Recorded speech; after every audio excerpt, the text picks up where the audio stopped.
Hey there, horror movie tea sippers. The following podcast episode will contain spoilers for the movie we are about to review. If you have not seen the movie and do not wish to have anything ruined prematurely, please do not continue to watch or listen until you have seen the movie. And welcome to the Horror Movie Tea Podcast.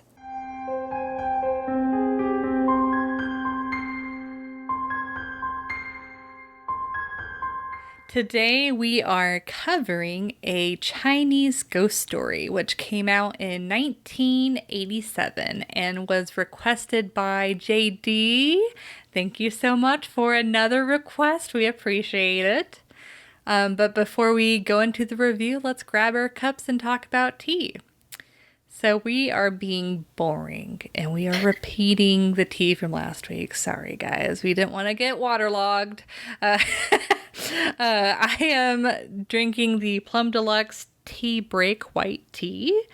It has white tea, orange peel, tangerine, honeydew melon essence, and love and gratitude, and is low caffeine. I do really like that one. It's a nice soothing tea. It's not my favorite by Plum Deluxe, but it's pretty up there. Well, no, our favorite is the Reading Nook. And then there's one other one that I'm like, oh my god, that one's amazing. I forgot which I do one. like the tea break one, the white tea. Yes. But I am drinking Yogi's organic raspberry leaf tea, and that's legitimately all that's in it is organic raspberry leaves. I did add a little sugar. Oh, naughty, naughty. Yes. But as always, thank you, Plum Deluxe, for allowing us to continue to do what we love. And for our tea sippers out there, brew yourself a cup of tea, sit back, relax, and we hope you enjoy the review. So for the summary of a Chinese ghost story, after a debt collector has multiple instances of what one would call bad luck, he has to spend the night in a haunted temple where he finds a female ghost that is very beautiful, very powerful, and and finds out, and of course he falls in love, and he has to and in order to save her soul, he has to battle this wicked tree demon. So, yep. But anyways. That's basically it, yeah. Yep, nothing, that's it. They're just trying to get her to rest. But for entertainment, I would personally give this one a 6. It's one of those films where, like, just so that way people understand my logical rating scale, like a 5 is if I can take it or leave it. But this movie, I can say I am glad that I watched it, even though I'm probably not going to watch it again. But it is an interesting movie because it goes really hard on their scenes.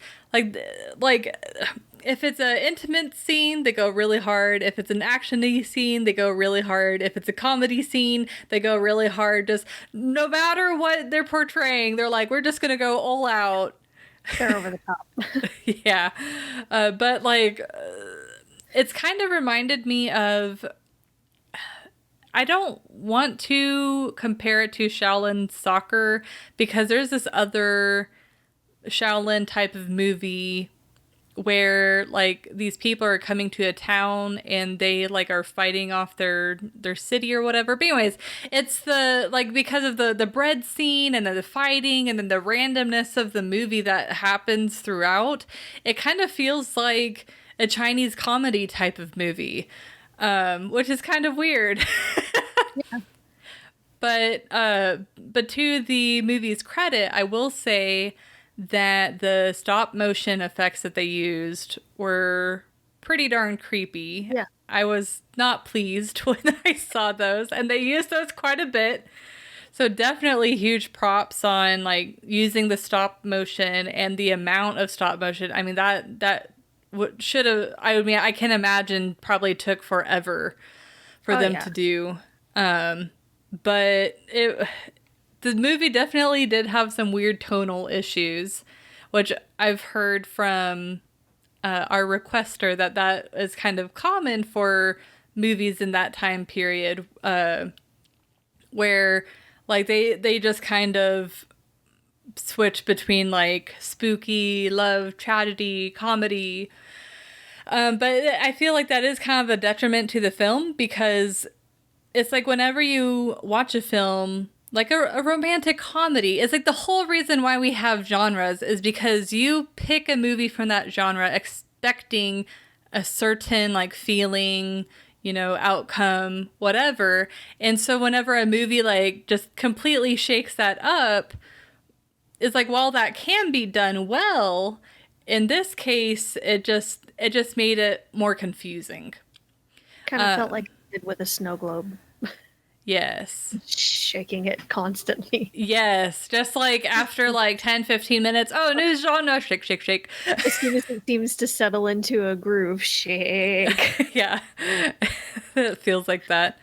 But yeah, it's like this definitely gives the feeling of like a romance tragedy type of movie, like a Romeo and Juliet type of movie, but with like horror elements to it, which was kind of interesting. But and then the effects, while they weren't the worst that we've seen, overall they weren't great. I would say that the stop motion was probably the best of the effects. That was definitely the best. But I mean, I guess the blood was okay. We've seen better blood, but it wasn't orange, at least. But I will say it was a little bit frustrating. I mean, me and Jess were both like shouting at the screen on how thick-headed the main character was. Yeah. Like multiple people, even the ghost herself was like, I'm dead. I'm dead. And it could not get it through his thick skull until he saw... Not a person. Yeah, like until he saw her grave marker and he's like, oh, she's dead. It's like, they've said this 5 times. Yeah. And he freaked out for a little bit when he saw her again. And she's like, I told you. Yeah, it's like, pay attention. Listen to what she is saying. But there are some, like, besides the goofy, like, bread scene and then the fighting scene, there were some, like, weird, funny, like, sexual comedy where it's like he would see her with her top off and he's like, ooh.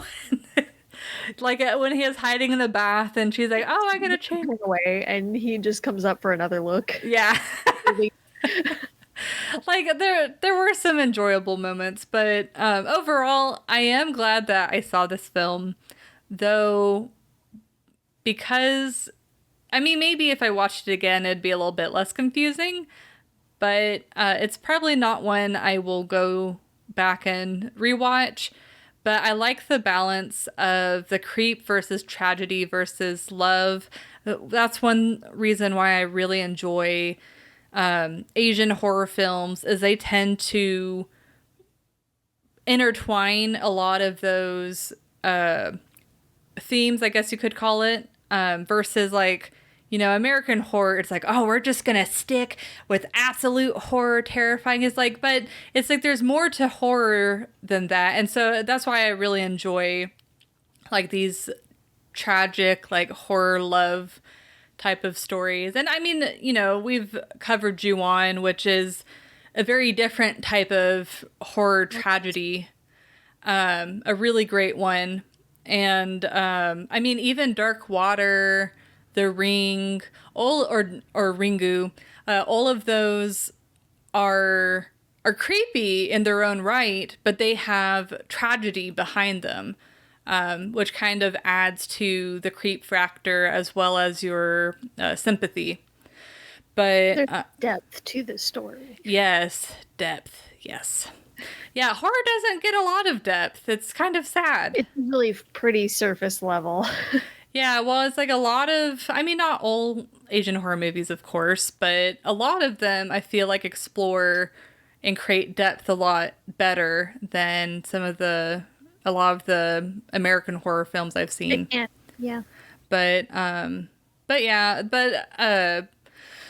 Besides all of that, I did feel that the film was a little bit confusing, and especially towards the end with the continuous super actiony scenes, it felt like it dragged on. So, while overall I am glad that I saw it, there were definitely some setbacks that makes this not my favorite movie. So I give it a 5.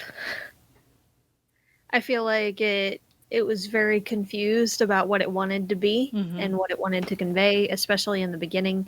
There was a lot of funny stuff in the beginning. I was very confused though, and I couldn't really find myself enjoying it as much until about like the middle to about 3/4 of the way through. Yeah, agreed. When it finally found what it wanted to do. Finally explained things. Yes, explained things a little bit more and stuck with it. You do feel for the poor cursed sap that is the main character. Though I feel like a lot of his misfortune is kind of self-inflicted. But it's a little confusing. I feel like it's one that would require more than one watch. I'm just not sure if I feel up to giving it another watch. Yeah. It's all right, and I'm not upset that I watched it or anything. I'm just kind of eh. There were a couple of funny scenes, and I did really like the stop motion of the corpses crawling around. I thought that was really, really good. I actually kind of wish they had a little bit more of that. Yeah, they kind of, after a while, they just kind of dropped those. Yeah, after they fell through the floor and the sunlight hit them and they disintegrated, that was it. Oh, yeah, yeah. Like, there was no point to them. Yeah. But then towards the end with the hands coming through the walls and stuff like that. Was cool. Yeah. That was cool. And then wasn't it like a mountain of skulls or at least bones? Whenever. Mostly skulls. I think it was. I don't remember that part as well. With that when you're starting to fall asleep. Yeah, well, the ending dragged a little bit, honestly, so. A little bit. But that's about it. I did take points off for doggo death. I know there were 3 doggo deaths. Yeah. Mm-hmm. Yeah. They were supposed to be the wolves. You could tell they were German shepherds. And they all died. And it was not okay. So, as always, I took off for that. But otherwise, it was okay. It's a lot better to watch with friends, as a lot of these are. But I mean, if you're looking for a scary or creepy movie, this is not it. Yeah. Yep. This one is like a very loose definition of horror. Yeah, very loose. So, to be fair, we have covered other movies that are very loosely defined as horror. We have. We definitely have. The Meg, for one. Meg, Jaws. A bit more actiony, but it's kind of hard to... It's kind of hard to find a balance for shark movies. So... but we've seen a couple others too that are. So this one is definitely a bit more tragedy romance type, but with ghosts. Yeah. So it's all right. Like I said, it's just not quite my cup of tea. Well, so for realism, I would. Man, I'm like... So it's hard. It's like the main character was like unrealistically dumb. And then the comedy scenes, it is kind of... But it's like, I feel like it is a little bit more realistic than Tetsuo. I know I did Tetsuo 1. Okay, so I will do this a 1.5. But like...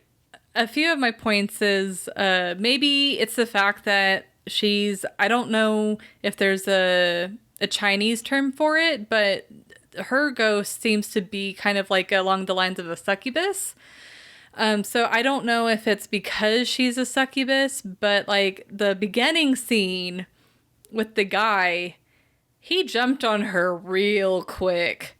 Like, real quick. And I mean, You know, now that I think about it, it might have actually been closer to a siren. Because she wasn't actually the one killing them. that's true. It was the tongue lady.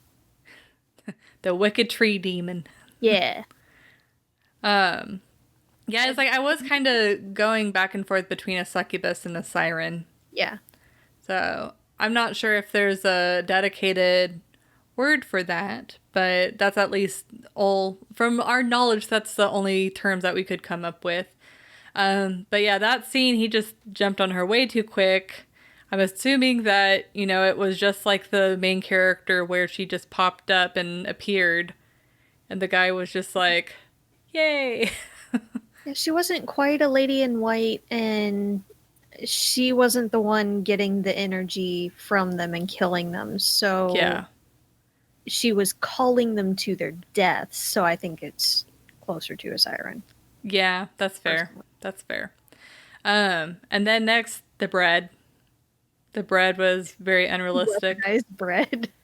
Like, I understand that the bread was super hard, but it breaking open or breaking a rock in half and then making a hole in a shoe, probably not going to happen. Well, the shoe was a separate incident. Well, I could have sworn that the shoe dropped on his toe and it made a hole. No, he was going down a hill. But And that was a separate rip though. His shoe got ripped his shoe got ripped twice. The first time he threw it on a rock and it broke, and then he threw it on his foot, and then you saw his big toe sticking out. And then that's when he like threw it, and then whenever he went down the hill, then that's when he's like, "Oh, why is..." because you keep saying shoe. Huh? You said you threw the shoe. Oh, on the... through the bread. My Okay. bad. Through the bread on the rock. Like the pronoun game. And then through the bread.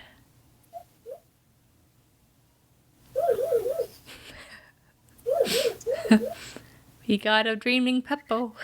Our husky's doing a big sleep. And then he throws the bread on his foot, and then his toe pops out, and then after that. Anyways, regardless, bread's unrealistic.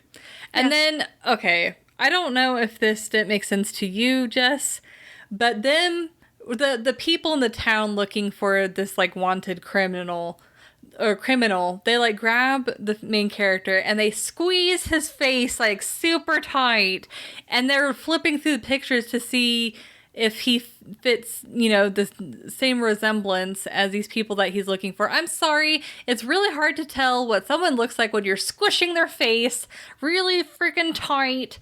I think it was for the comedy. I mean, it's like, I guess that's what they're going for, but for realistic wise, it's like, you're not, no, that's not how you do that. And then, a part of this is because of the effects, to be fair, but it did knock down for the realism, though it did up the entertainment. The fact that the main character was crazily freaking out over these wolves that, like, whenever they showed shots of them, the wolf, quote unquote wolves, were just standing there like looking at him, and just like watching him freak out and run away is just like, it was just so bizarre to watch because it's just so over the top compared to like the actual threat that they were showing. They weren't even in an aggressive stance. They were standing there like want scritches. Yeah, they're like, do you have pets and food? It's like they're just like a human. Like yeah, that was. But to be fair, I know they're trying to go for aggressive, so. Yeah. But there are ways. Yeah, can you train a dog to show? Okay. Yes, easily. Okay, so yeah, I do take away from realism for that. Yeah. And then, lastly, they get the most chill puppos on there. Yeah, they're like, we get treats after this. Yeah. But my very last point in realism that was a part of my frustration with entertainment is how thick-headed the main character was. Yes. Just he was I, he is almost like Mr. Bean or Charlie Chaplin like type of clumsy and thick-headed and just the kind that you're just like you just want to take your screen and shake it and be like, what are you doing, why don't you understand?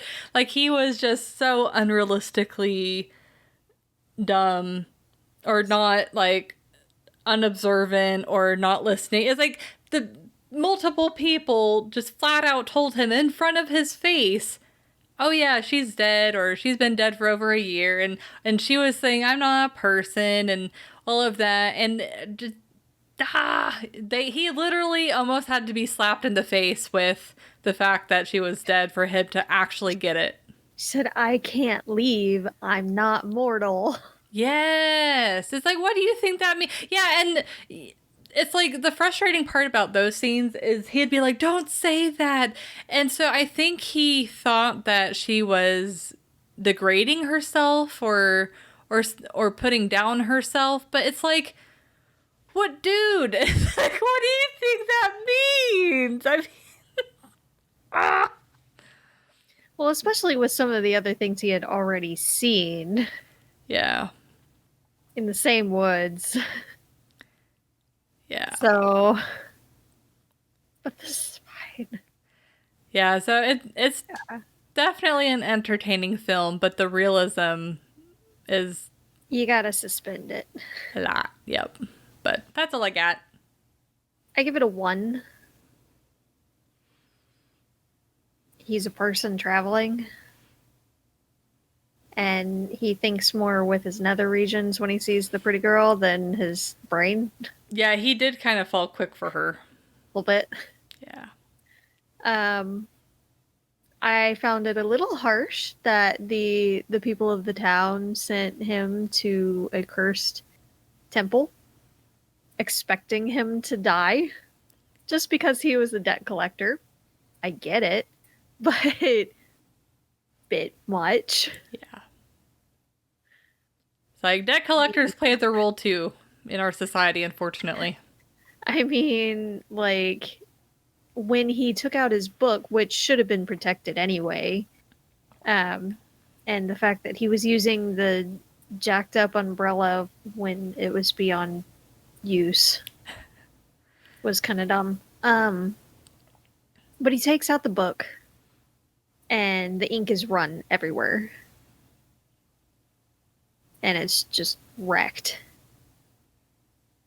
He clearly has no case. And they send him to the temple, and he comes back the next day having made up what the debt was. And it was mostly for travel expenses anyway, just so he could leave. And the person that he was trying to get the debt from was like, here, yeah, I accept it. And a lot of that was probably because he actually lived when they didn't expect him to. But the fact that they didn't even question the book, like it was, the ink was all run and everything. You couldn't read a thing throughout the book. But sure, yeah, sure, I'll give you this amount. Well, I know there's that one guy that had the bar or restaurant that is like, you know, if you don't have, he saw that the ink was run and he's like, you have no proof that I owe a debt. And so he kicked him out. Yeah, and that was the same dude. He came back the next day. Oh. Yeah, that doesn't make sense. Making it up. And he's like, here, take it. So it was just... Maybe because he knew he owed more, and so he's like, okay, I'm okay with giving this. Well, they made it out to be like it was because he survived when everybody thought he was gonna die. But it was just a little off. Yeah. So I feel like it was a lot more for comedy than anything. The running joke of the guys chasing whoever was running through the town at the time went on a little bit long. Yeah. And if they're going to systematically look at everybody to see if they can find the person, then they're going to go place to place, not necessarily just hunting the random people that are only running or Yeah. running across the street and down a little ways to slam someone else against a wall and squish their face and look at the pictures. Which seems kind of useless because it's like if you're systematically following the city, I mean the person could just be like, "Oh, I'm going to go to the other side of the city where you already looked." Yeah. But they just didn't seem to have much of a grasp of what they were doing anyway. Yeah. So it just seemed weird. Especially since they mentioned that arresting the wrong person is common. Yes. I have So you'd concerns. think they would be a bit more careful about it and maybe not squish their face so they can be extra sure. But, you know. Like, he has a beard. The guy we're looking for has a beard. He must be the murderer. Yeah. There was a lot of random fighting too, especially in the beginning, that I guess it was supposed to, some of it makes sense. Like the two And some of it's brothers that had been like yeah. fighting for 7 years. Well, before that even, when he Yeah. stopped to rest on the road to the town. Yeah, the person chasing the thief or whatever. Yeah. So it was just all over the place. And I mean, you can't really count much in the spirit realm. So Yeah. The spirit realm was pretty cool though. it was cool. Definitely. But I mean, you kind of have to suspend all realism for there. Mm-hmm. So, I made the teeth too strong. Woo. yeah. I taste it. Taste it to my soul. Isn't that kind of the point, though? Mm-hmm. She says almost regretfully. Oh. It's like I can feel it searing on my tongue after I swallow it. I'm like, that tea is strong. The flavor is strong with this one. Yes. Yeah, but that's all I got. Like it's all right. It would require more than one watch through to really understand what all is going on and really get a lot of the meat out of it, but I don't know if I would give it another one personally. Maybe if I got a random hair. Random wild hair. But it's definitely not going to be a go-to for me. Yeah, like overall, I would say for someone that wants a movie that's kind of creeps on the edge of horror and is kind of like that romantic like tragedy type of story, or I mean, to be fair, this story kind of follows a lot of common ghost stories that quite a few Asian countries have, which is kind of interesting because it's like I feel like American urban legend and stuff, whenever they talk about ghosts, do have an element of tragedy, just like a lot of Asian countries. But for some reason, that doesn't typically translate to our movies.